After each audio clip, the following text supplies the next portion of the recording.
Don't wear it? Sell it. Download Vinted. Jump in, the water's warm. It's official. We did it! The Daily Show is the most trusted fake news in America. Full stop. Period. That's right. Yeah. Praise the Lord. Get your fake news daily. Racism's over.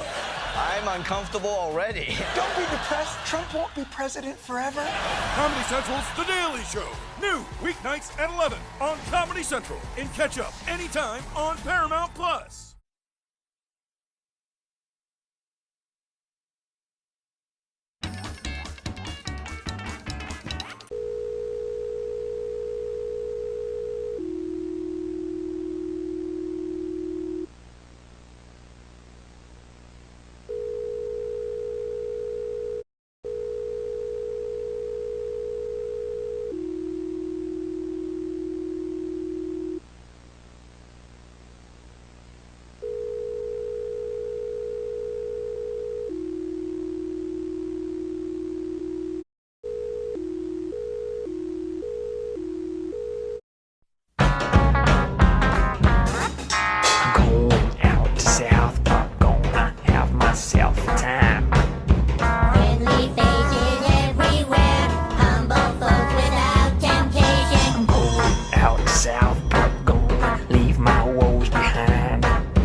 The following message is being transmitted by order of the United States government and the Federal Communications Commission. Within the last 24 hours, a disturbing cyber attack of unknown origin has been taking place all across the country. Reports have come in from Los Angeles, Houston, Dallas, Atlanta, Philadelphia, Milwaukee, New York City, Miami, and many other cities that on the TV screen was a yellow and black logo. It is currently unknown if this logo means something or if it is the logo of a foreign terrorist group. The FCC is currently looking into the situation to try and find the origin of this cyber attack. However, all citizens of the United States are advised to remain vigilant of this situation. If you see a channel getting hacked, turn off your TV immediately. The imagery and footage on these hijackings can be disturbing to some people. You are listening to the emergency alert system. Please tune to a station providing news and information for your assigned area.